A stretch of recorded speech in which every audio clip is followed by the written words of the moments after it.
So bago tayo magsimula, no, yung mga health tips natin, magkaroon tayo ng checklist. Kung ikaw ba ay healthy o hindi, anong laman ng iyong refrigerator? Kung ito ba ay puro meat o puro mga halaman, kung ito ay puro mga meat, ikaw ay malapit sa kamatayan. At kung ang laman ng refrigerator, mga fruits and vegetables, alam natin na ang fruits, they are cleanser, vegetables, they are healer, regenerator, they are high in fiber, nagpa-flush ng toxins, kaya hahaba ang buhay. Ang sabi nga nila, if you eat living food, you live. If you eat dead food, you die. Ayan. So, yan ang mga checklist natin kung ano ang meron ang refrigerator. Ngayon, checklist ulit natin kung ikaw ay healthy. Ano ba ang pinamimili mo? Ano laman ng iyong grocery cart? Ito ba ay instant noodles na alam natin ito ay may mga preservative na TBHQ na cancer causing at mga ham, spam, bacon. Ito ay mga processed meat na tinatawag. Alam natin na ito ay may mga preservatives, sodium nitrate na siyang nakakakos ng cancer, na kapag ikaw kumain ng 12 hot dogs lang, ikaw ay high risk na para magkaroon ng cancer, at kumain ka lang ng 6 bacons per week, ikaw ay may high risk ka na sa stroke. Yan. So ano laman ng refrigerator ng yung grocery cart? Soft drinks ba? Mga soda. Isang soda ay mayroong 15 tablespoon of sugar. Ayan. Ikukumpara natin sa isang healthy cart na may quinoa, mayroong chia seeds, mayroong mga pumpkin seeds, mga beans, kidney beans. Ito ay nagsasaad na ikaw ay isang healthy na tao dahil conscious ka kung ano mga pinamimili mo. Ito ay high in fiber, na especially ang beans. Ito daw ay miracle food na high in fiber, nagpapababa. Ngayon, checklist ulit natin kung ikaw ay healthy. Ano ba ang pinamimili mo? Ano laman ng iyong grocery cart? Ito ba ay instant noodles na alam natin ito ay may mga preservative na TBHQ na cancer causing, mga ham, spam, bacon. Ito ay mga processed meat na tinatawag. Alam natin na ito ay may mga preservatives, sodium nitrate na siyang nakakakos ng cancer, na kapag ikaw kumain ng 12 hot dogs lang, ikaw ay high risk na para magkaroon ng cancer, at kumain ka lang ng 6 bacons per week, high risk ka na sa stroke. Soft drinks ba? Mga soda. Isang soda ay mayroong 15 tablespoon of sugar. Ikukumpara natin sa isang healthy cart na may quinoa, mayroong chia seeds, mayroong pumpkin seeds, beans. Ito ay nagsasaad na ikaw ay isang healthy na tao dahil conscious ka kung ano mga pinamimili mo. Ito ay high in fiber, especially ang beans. Ito daw ay miracle food na nagpapababa ng cholesterol, anti-cancer. Ito ang mga pagkain na dapat na ilaman natin sa ating grocery cart. So, upon evaluation and analysis, healthy ka ba or hindi? Another checklist, ano ba ang laki ng iyong tiyan? Protruded ba yan? Yan ay magsasaad na ikaw ay hindi healthy. Kasi kapag marami kang kinakain na mga meat, no, hindi ito nadadigest. So, ang colon natin na 6 meters long ay expandable, double its size. So, kung wala na sisidlan sa loob, palabas na. Kaya lumalaki ang ating tiyan. So, ibig sabihin, meron ka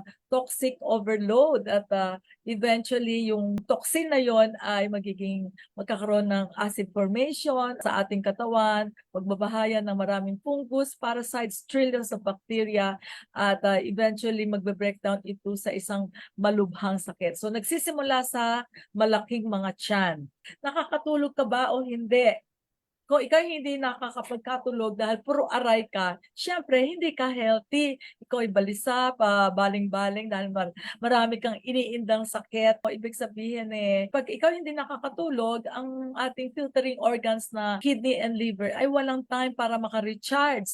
So therefore, babaksak ang yung immune system, magkakasakit kang lalo, no? So, importanteng magkaroon ka ng 8 hours sleep. Yung pagdumi mo ba ay nagtatagal ka sa banyo, hindi regular ang bowel movement mo, ay ito yung indikasyon na ikaw ay may malubhang sakit. Kung ano lalabas mong dumi ay pencil-like dahil maliit na yung daluyan mo na dumi. So indikasyon ito na ikaw ay meron colorectal cancer. Pag hindi lumalabas ang dumi mo, hindi ka nakakapu regularly, eventually ito yung naiipon sa colon, lalason sa iyong katawan at pagmumula ng iba't ibang mga sakit. Another checklist, ikaw ba'y madali kang manghina? Alam mo, kahit na ang isang kotse ay may gas, kung walang baterya, hindi yun aandar. So, ganun din sa tao. Kapag ikaw ay nanghihina, madaling mapagod, wala kang ganang kumain, ito ay indikasyon na ikaw ay magkakasakit. Mga body pains, pagising pa lang sa umaga, ang dami mo ng aray, halos hindi ka makabangon, no, sa sobrang daming aray. Ito ay indikasyon na hindi ka healthy. So yan ang mga healthy checklist. Kung ikaw ay healthy o hindi healthy, ikaw lang ang makakasagot niyan. So Ate Mirna, eto na, ituro mo na sa amin. Paano po kami magiging healthy ngayong holiday season? Oo, importante yon na maging healthy tayo ngayong holiday season, lalo na ang dami mga parties na nangyayari. Ito, isi-share ko sa inyo, health tips para sa ating holiday season. Number 1, kailangan conscious ka, be mindful. Anong kinakain mo? Alam mo, minsan sa isip mo kung anong kinakain mo, dami mo na palang nakain, isang bandehado na pala hindi ka aware. So, kailangan pagplanuhan mo yan. Be mindful. Pagplanuhan mo ang kakainin mo this holiday season. Number 2, uminom ka muna ng warm water 30 minutes before ng meals mo dahil kinagawian natin na iinumin ito habang tayo kumakain. Yung pala, mali yun. Kailangan 30 minutes before ng meals mo para hindi daw may dilute yung mga enzymes na kailangan ng katawan natin to digest our food. So 30 minutes before or 30 minutes after, hindi during, okay? And then eat fruit before meals. Atin din kinagawian na kumakain tayo ng mga prutas, parang ito ay pang dessert natin. Mali pala yun kasi ang fruits ay ginagamit natin as catalyst para ma-digest ang ating mga kinakain. So kailangan before meals ang mga prutas. At the same time, nafi-fill up ng ating tiyan, nabubusog na tayo. Fill up your plates with vegetables and fish. So, kung ito ilalagyan mo ng mga high fiber foods, ikaw ay mabubusog ng low ang calorie niya, high in fiber. So, mafa-flush lahat yung mga kinain mo, mailalabas mo right away. Kaya sa kumain ka ng mga low fiber foods katulad ng mga meat and meat products, ito ay una-una hindi na-digest, na i-store sa ating colon at hindi na-flush ng toxins. So, kung maaari, gulay. Chew slowly. Huwag mo lunukin yung pagkain sapagkat habang nag-chew ka, lumiliit yung kailangan i-digest. Hindi mahihirapan ng ating katawan na mag-digest ng mga kinakain natin. Kesa linunok mo, mahihirapan silang ma-digest yun. Avoid sleeping after meals kasi usually pag ikaw ay kumain ng marami, pansinin mo, ikaw ay inaantok. Pag ikaw ay natulog, hindi mababurn ang mga kinain mo, hindi madadigest. Next, avoid alcohol, coffee, and smoking. Ang alcohol ay kailangan mo ng pulutang matataba, kadahilan ng para magbara ang artery natin at ma-heart attack ka.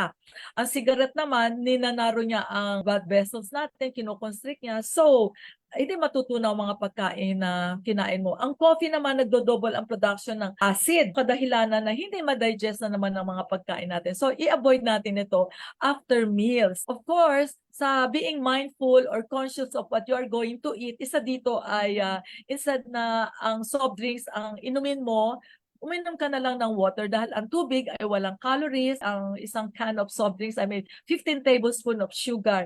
Ang sugar makes you crave for more food. Avoid sugary, salty, and oily food. Ito ay pinagpapanunuhan. So pag may nakita kang mga salty, sugary, processed meat, ay i-avoid mo ito. Don't look at it, don't touch it, get away from it. So yan Okay. ang mga health tips para sa holiday season. Okay. So Ate Mirna, ngayon naman, how to stay healthy after the holiday? Okay, kanina maging mindful ka, no? Pinagpaplanuhan mo na hindi mo hahayaan na ito ay mag-gain ng weight until mahirapan ka na mag-lose nitong mga nag-gain mo ngayong just a matter of 1 month. So, nakapag-stay healthy ka, naging mindful ka, aba, ipagpatuloy mo na yung jumpstart mo for a healthy lifestyle na tinatawag na the best doctor, hindi ka magkakasakit. Number 1 ay uminom ka ng 8 glasses of warm water para ma-dilate ang iyong arteries, para ma-increase ang circulation, para ma-flush ang toxins. Alam mo, 60% ng ating katawan ay bumubuo ng tubig. So kung hindi ka uminom ng 8 glasses of water, ma-dehydrate ka. Exercise regularly.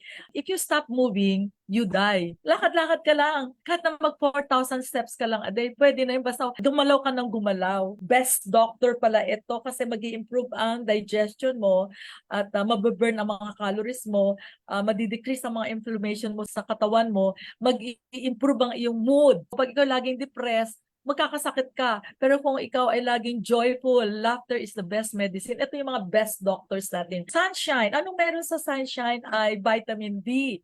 Pero dapat ito ay before 9 and after 3 o'clock na sunshine para hindi siya maging cancerous na. Dahil ang vitamin D ay nakukuha natin dito sa araw na before 9 o'clock and then after 3 o'clock. Ang vitamin D ay nagproduce ng calcium para patibayan ng ating mga buto, nakaka-decrease ng inflammation, nakaka-clear ng ating mga skin problems, nakaka-heal ng cancer. Na-mention ko na kanina kung bakit kailangan natin na matulog. Pansinin mo, isang taong walang tulog ay parang merong kulang sa isip at nanghihina siya. Yan ay sapagkat kulang siya sa pagtulog. Nagkakaroon ng outbalance or imbalance ang katawan na nakakapag-decrease ng immune system.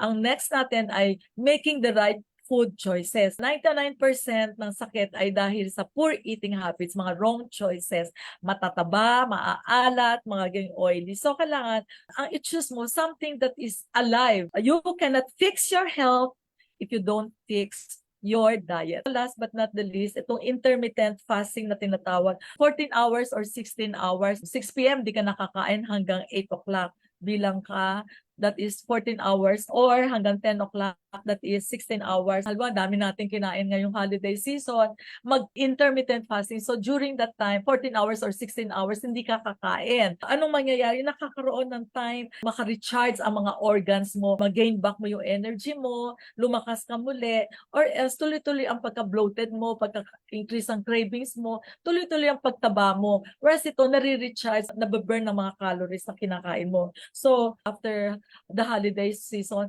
look for what you can do and not what to do, those things that you cannot do.